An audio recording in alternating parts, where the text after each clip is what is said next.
Low self-esteem, the feeling of being a bother, thinking 1,000 times before giving your opinion in front of others. Many of these symptoms affect people with ADHD, and I was one of them. I invested in self-knowledge, tried various strategies, and after a lot of training and practice, I developed a method to overcome all of this. And you can also learn about this method in the first link in the description.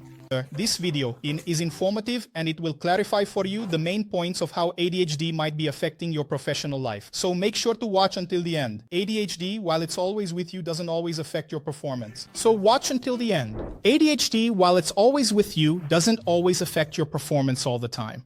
Generally, ADHD can show its strength, meaning it can disrupt your life a bit. When you're doing specific tasks, and those tasks are uninteresting or monotonous, boring, or have several steps that you can't see clearly. What are these steps easily? It's very likely that you'll fall into a kind of chronic procrastination, in disorganization, and this can lead you to avoidable mistakes and possible delays in delivering that task at work. Having clarity about what these tasks or the steps of the tasks are is important, so that you can avoid this kind of thing.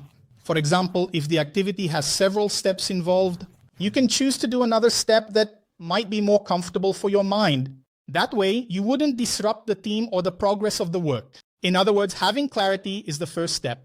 The second way ADHD can impact your work is through impulsivity, which is when a person acts without thinking.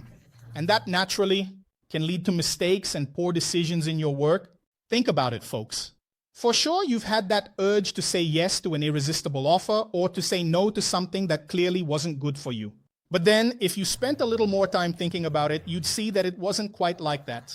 Or that there was a catch. That thing wasn't that great. But then you've already given your word, right? What do you mean? Are you going to go back on your word? So, one technique I use is to never give an answer right away. Whenever something comes up and I have that overwhelming urge to speak, I decided once that I would stop and think, wait, hold on. If I'm feeling impulsive about giving this answer, that's exactly why I'm not going to give that answer right now. In other words, it's something I've conditioned my mind to do. Whenever I'm feeling impulsive, with my tongue itching to give an answer, whether it's yes or no, I always give myself 24 hours before making that decision. Always, always, always. And this is practice, folks, because the real urge is to just blurt out yes or no, but you should give your answer right then and there. So pay attention to that. Know yourself. Another point is the difficulty in organizing that people with ADHD have, or even the difficulty in managing their time.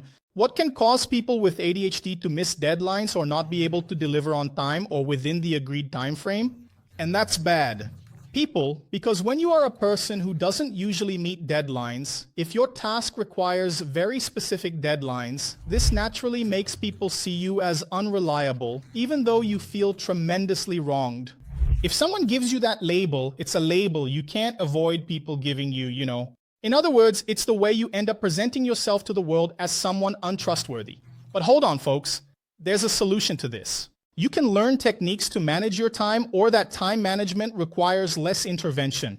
You rely less on your mind to remember things, and you incorporate tools into your daily life to help you manage your time. Another issue that is often present is hyperactivity itself, right? That's present in the vast majority of people with ADHD.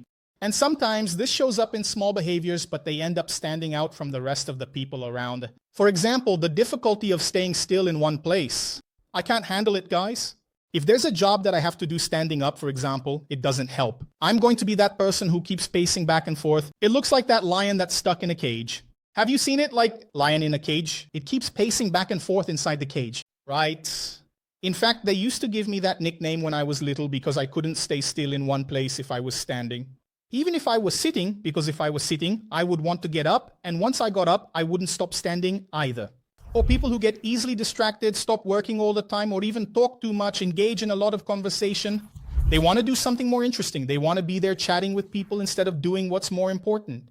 In other words, they can't really switch from talking all the time to actually being focused on what they should be doing. So this hyperactivity is really a pain in the ass in terms of work. It can even be bad for professions that require the person to stay still. Staying still in one place. If you're the hyperactive type and very hyperactive like I was when I was little, really think carefully when looking for a job.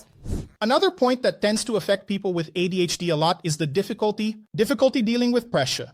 But you see, I'm not talking about that moment when we have to deal with the pressure of a deadline because you have to deliver something by tomorrow. You had a week to get it done, and then you didn't do anything for the first 6 days. And then you'll want to do everything in a rush on the last day.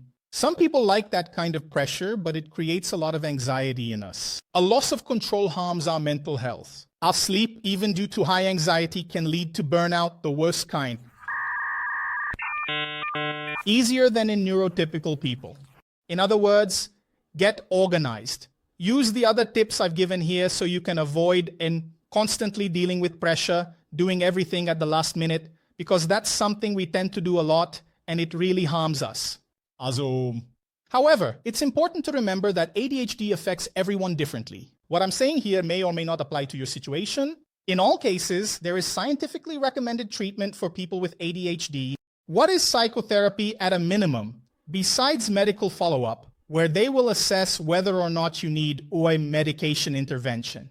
Or even if you're going to make some adjustments over time, once you've started that treatment, remember that ADHD can do anything, be involved in any field of activity, as long as you know yourself and apply tools in your daily life to make your day as easy as possible. And I gathered these tools that helped me get to where I am now and put them all inside the club. ADHD in Action, which you can find here or in the link in the description, and the complete toolbox for ADHD to overcome everyday challenges. So that's it. Leave your like, leave your comment. I hope you enjoyed this video. Thanks. See you later and bye. The professional life of someone with ADHD heavily relies on communication. How you behave at work or how others perceive you can be crucial for your professional advancement. The problem is that hardly anyone explains the best way to act in these situations until now. I'm going to explain how to take control of your professional life. In the first link in the description,